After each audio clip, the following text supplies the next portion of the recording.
বেশ অনেকদিন বাদে আবারও ছবির পরিচালনায় অঞ্জন চৌধুরী কন্যা রিনা চৌধুরী একটি পারিবারিক ছবির পরিচালনা করছেন, আর তারই সেটে আজকে আপনাদেরকে আমি নিয়ে চলে এসেছি। চলুন তাহলে যাওয়া যাক, কেমন চলছে ছবির শুটিং।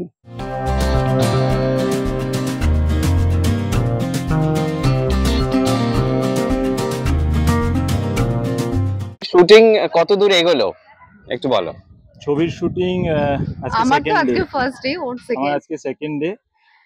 বেশ ভালো রকম ভাবে এগোচ্ছে। আমি ছবির শুটিং এত ফাস্ট কখনো করিনি, কারণ এটা যেভাবে এগোচ্ছে এবং প্রত্যেকটা মানুষ, রিনাদি থেকে শুরু করে সাহেবদা আছে এবং টেকনিশিয়ান বন্ধুরা প্রত্যেকে এত ফাস্ট কাজ করছে যাতে সুবিধা হচ্ছে আমাদেরও কাজ করতে, তাই আমরাও ফাস্ট করতে পারছি। এবার রিয়ার কি এক্সপিরিয়েন্স চলে যায়? রিয়া বলো। আজকে ফার্স্ট ডে ছিল, আমি খুবই হ্যাপি। মানে এত তাড়াতাড়ি আমার এটা লাস্ট সিন চলছে, মানে ডে লাইট এখনো শেষ হয়নি, তার আমার শুটিং আজকের মতন শেষ হয়ে যাবে। ওর মধ্যে আরেকটা বাকি আছে, এখনো ঠিক নেই। আচ্ছা, ক্যারেক্টার গুলো সম্পর্কে একটুখানি শুনি দুজনের থেকেই। আমার ক্যারেক্টারটা যেরকম অ্যাজ ইউজুয়াল হয়, বড় লোকের ছেলে, ব্যবসা করছে, আর ও একটা এনজিও চালায়। তো যেখানে কি হয়, একটা মেয়ের সাথে আমার প্রেম হয়, মানে যেটা বাড়ি থেকে যেটা হয়ে থাকে, বাড়ি থেকে অ্যাকসেপ্টেড, বাট ওর সাথে যেটা প্রেমের গল্পটা আছে, কাহিনীটা, সেটা নট অ্যাকসেপ্টেড, বাট আমার যেটা হয় আমার ভালো লাগে আর কি বিষয়টা। তো এরকম করেই বিষয়টা যাচ্ছে, কিন্তু বেশ একটা ভালো প্রেমের গল্প আছে। আর বাদ বাকিটা রিয়া বলবে।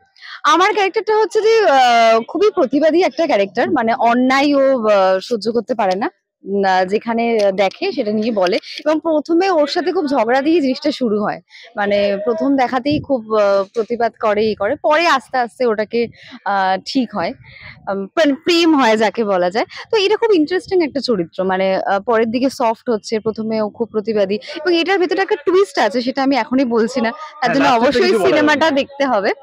সেটাও খুব ইন্টারেস্টিং একটা কতটা প্রতিবাদী ব্যক্তিগত জীবনে, হিরো বলুক হিরোইন, কতটা প্রতিবাদী কিছু ফিল হয়েছে? আজকে না, আগে কাজ করেছি, আমরা সিরিয়াল করেছি আগে, তো ও এমনি শান্তশিষ্ট মেয়ে, সেটা দেখেছি।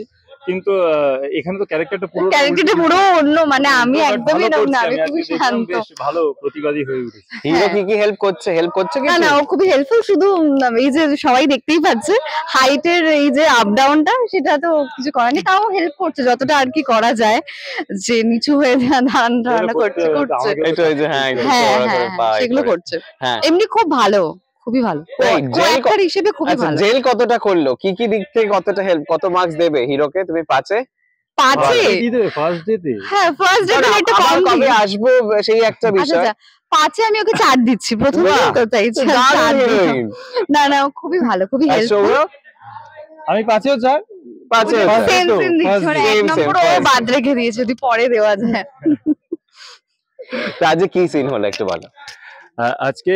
আজকে বেশ ভালো ইন্টারেস্টিং একটা সিন হলো, যেটা কিনা আমি সকাল থেকে এসে বসেছিলাম, দুপুর থেকে আমি সিনে গেছি, খেয়ে দিয়ে একদম পুরো পেট ভর্তি করে সিনে গেছি, এসে আমি আবার গরম নিচ্ছি আর কি, এরকম একটা সিন। ঠিক আছে, তো আমিও গাড়ি থেকে নামছি, ও এসছে বাড়িতে হামলা করতে বিষয়টা। এবার ওর তার আগে আমার বাড়ি থেকে হামলা হয়েছে, তো সেটারই আমি ওর জমি জায়গা নিয়ে আমরা কিছু একটা করতে চাইছি, তো সেটাও আবার প্রতিবাদ করতে এসছে। আমরা প্রতিবাদেই আছি এখন মোটামুটি।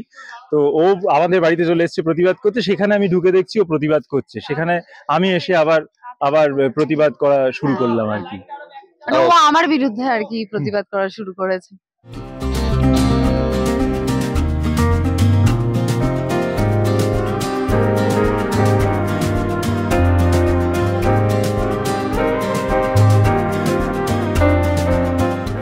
ছবির শুটিং চালু হয়ে গিয়েছে, সোহাগ রাতের ছবির নাম, একটুখানি বলো প্লিজ, গল্পটা শুনতে চাই।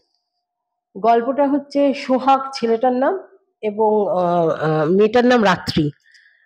প্রথম থেকে দেখানো যাবে যে রাত্রির সঙ্গে সোহাগের মানে একদম আদায় কচকানা সম্পর্ক, দেখা হলেই ঝগড়া।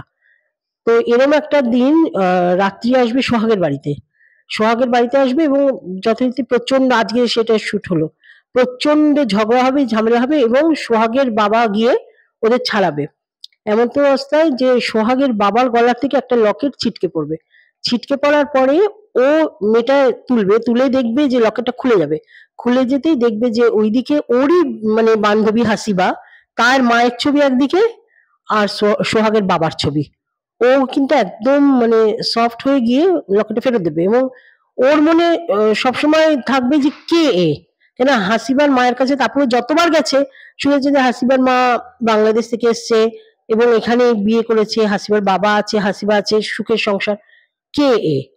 তো এইখানেই আমি তো পুরো গল্প বলতে পারবো না, কিন্তু এখানেই একটা আমার বার্তা যে মা, সে মুসলিম মাও হতে পারে, হিন্দু মা হতে পারে, খ্রিস্টান মা হতে পারে, কিন্তু মা অলওয়েজ মা। এখানে কে কোন চরিত্রে রয়েছে? এখানে পুলকিতা আছে, পুলকিতা হচ্ছে ওই মায়ের সৎ মা। অভিক ভট্টাচার্য হচ্ছে বাবা, সোহাগের বাবা। সোহাগ হচ্ছে সৌরভ। আচ্ছা, আর নতুন মেয়ে রিয়া বলে, রিয়া হচ্ছে নায়িকা। আর আর কে আছে, আর মানে ওটা সব serial আছে, এর হ্যাঁ হ্যাঁ হ্যাঁ, নায়িকা। সবই সিরিয়ালের মোটামুটি। ও ভোলা তামাল আছে, তারপরে দেবাশিস দা আছে, দেবাশিস চক্রবর্তী বোধহয়, দেবাশিস গাঙ্গুলি, ও দেবাশিস গাঙ্গুলি আছে। গল্পটা শুনলে পরে একেবারে সেই টিপিক্যাল, যেরকম আমরা একটা সময় অঞ্জন চৌধুরী ঘরানা চলেছিল হুম, সেই ঘরানার গল্প আমরা এখানে হ্যাঁ সেই হ্যাঁ, ফ্লেভারটা পাচ্ছি। একদম। বাবা খুব ইন্সপায়ার করে না, মানে ভীষণ ভাবে এই ধরনের বাবার গল্প, তো নেই, কিন্তু মানে বুঝতে বাবার পেরেছি, হ্যাঁ। ইন্সপিরেশন তো অবশ্যই আছে, তার থেকে তো বেরোতে পারবো না। কিন্তু এখন এই সময় দাঁড়িয়ে এরকম ধরনের গল্প কতটা প্রাসঙ্গিক কি মনে করছো? সবসময় প্রাসঙ্গিক, সব সময়। কেন মায়ের যে, তুমি যে মায়ের কোমলতা, এটা তো বিশ্ব, কোথায় গেলে বিশ্ব ব্রহ্মাণ্ডে মা মাই, মায়ের কোনো জাত হয় না, মায়ের কিচ্ছু হয় না, মা মাই। আমি সেখানে দেখাতে গেছি যে একটা মা কি হতে পারে। তো এই নিয়ে গল্প, এবং এটা পুরোটাই পারিবারিক ছবি, যে ছবিটা আমরা দেখতে চাই, যে একদম বাবার ঘরানা, একদম পারিবারিক ছবি যাকে বলে, সবাই মিলে যেতে পারে, সেরকম ছবি। দিদিকে কি এখানে পাবো, মানে চুমকি দিকে কি পাবো না না এখানে? না, দিদি এখানে নেই, কিন্তু আমার পেছনে আছে, মানে পেছনে আছে, মানে আমার সমস্ত আর্টিস্ট সিলেকশন ওর, এমনকি নায়িকা সিলেকশন, মানে আমি বাড়িতে গিয়ে শুরু করে দিই যে এই শোন না, আমার এই ক্যারেক্টারটা দরকার, তুই ছবি পাঠা। ও সঙ্গে সঙ্গে ছবি পাঠায়, খানিকক্ষণ বাদে না এই ছবি না, তুই আরো ছবি পাঠা, আরো পাঠা, ওকে আমি ব্যতিব্যস্ত করে দিই সকাল থেকে। তো নায়িকা তখন খুঁজে পাচ্ছিলাম না, ও তখন বললো এই মেয়েটি ওর সঙ্গে করতো, এই বোধহয় দ্বিতীয় বসন্ততে যে পাঠায়, এবং খুব ভালো অভিনেত্রী, ভীষণ ভালো করছে। তো এরকম দিদি সব, মানে আমি বলেছি যে একটা কৃতজ্ঞতা স্বীকার বলে একটা হয়ে যাবে তোর একটা, মানে সবইতে আছে। মানে আর ফোন করছে, গান কেমন হলো, গান নে শোন, মানে এখনই ফোন করেছে, শুটিং কতদূর হলো, কোন সিনটা হলো, মানে এরকম। মানে গার্জিয়ান তোমার উপরে একদম একেবারে একদম দিদি যাকে বলে, সেই দিদি একদম দিদি একদম দেখতে যাচ্ছে। একদম। আচ্ছা, একটুখানি বলতো শুটিং কোথায় হচ্ছে, গান কিরকম থাকছে, কে করছে, কারা কে গান, রয়েছে একটা এখানে? গান হয়েছে, একটা গান হয়েছে, অন্বেষা করেছে। হুম। আচ্ছা, ওইটা পরশুদিন শুটিং আছে এখানেই। আর একটা আশ্রম আছে ঠাকুরপুকুরের সাইডে, ওখানে হবে। আরো কিছু কিছু জায়গা আছে। গানটা এখন পর্যন্ত ঠিক করিনি, রোমান্টিক গানটা কোথায় হবে। আশ্রমের একটা গান আছে, আর রোমান্টিক একটা গান আছে এখানে, আর অশোক ভদ্র হচ্ছে মিউজিক ডিরেক্টর। অশোক ভদ্রের সঙ্গে তো ভীষণ ঘরোয়া একটা সম্পর্ক ভীষণ তোমার। ঘরোয়া, ভীষণ ভালো শুধু মানুষ। বলতে লাগে এটা লাগবে, অশোক দা একদম রেডি একদম একেবারে। একদম তো একদম। কিরকম তোমার কি কি চাহিদা ছিল, কি কি কি কি আমার যা যা চাহিদা ছিল, এবং গানগুলো আমারই লেখা। তো অশোক দা একদম সেম টু সেম মিউজিক দিয়েছে, এবং আগেও আমি গান লিখেছি, আগেও লিখেছি, এটা মানে একদম ভীষণ ভালো। আর এখনকার কাজ, এখনকার জেনারেশন, তাদের সঙ্গে কাজ হচ্ছে, এবং এই মুহূর্তে দাঁড়িয়ে যা চারিদিকে চলছে, কিভাবে সবটা দেখছো, যে মানে কিরকম ভাবে সব জিনিস তুমি সামলে নিয়ে চলছো, কি কি পার্থক্য দেখতে পাচ্ছ ইন্ডাস্ট্রিতে তুমি? পার্থক্য তো দেখতেই পাচ্ছি, কারণ আমরা একটু পুরোনো ঘরানার মানুষ, তো পার্থক্য দেখতে পাচ্ছি, কিন্তু খারাপও লাগছে না। আমি তো নতুনদের নিয়ে কাজ করছি এবং পুরোনোদের নিয়ে কাজ করছি, মিলেমিশে থাকলে আমার মনে হয় কোনো প্রবলেম হয় না।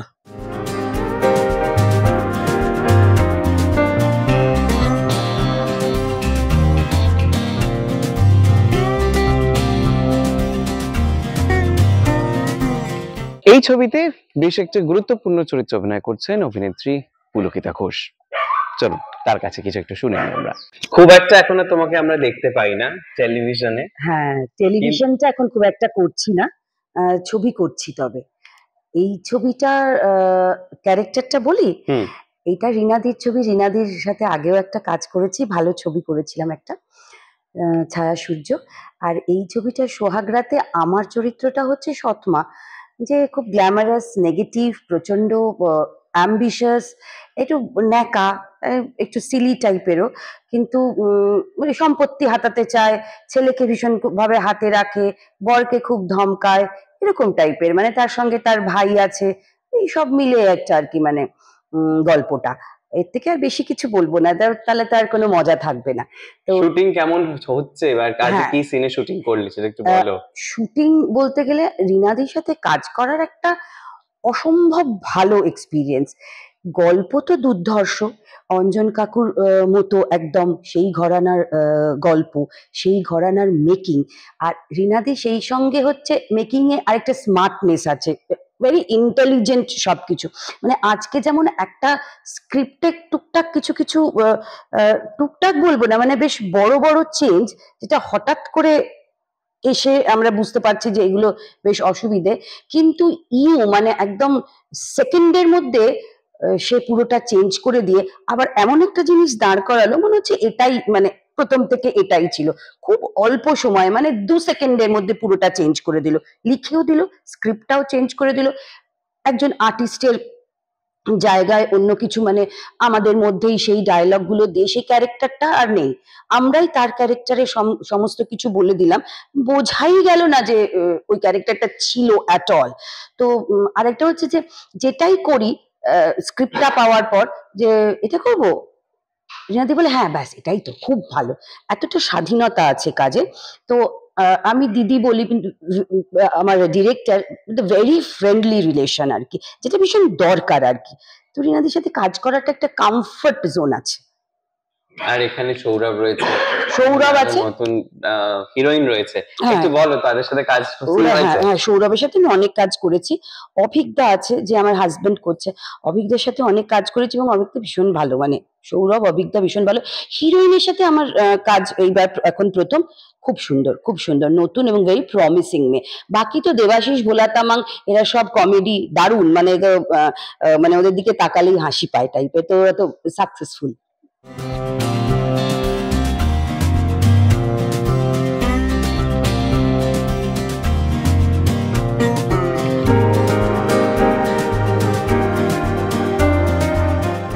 আর এরকম নানান এন্টারটেইনমেন্টের রেগুলার আপডেটস পেতে হলে অবশ্যই চোখ রাখতে হবে দি ওয়ালে, কারণ খবর এখন এখানেই।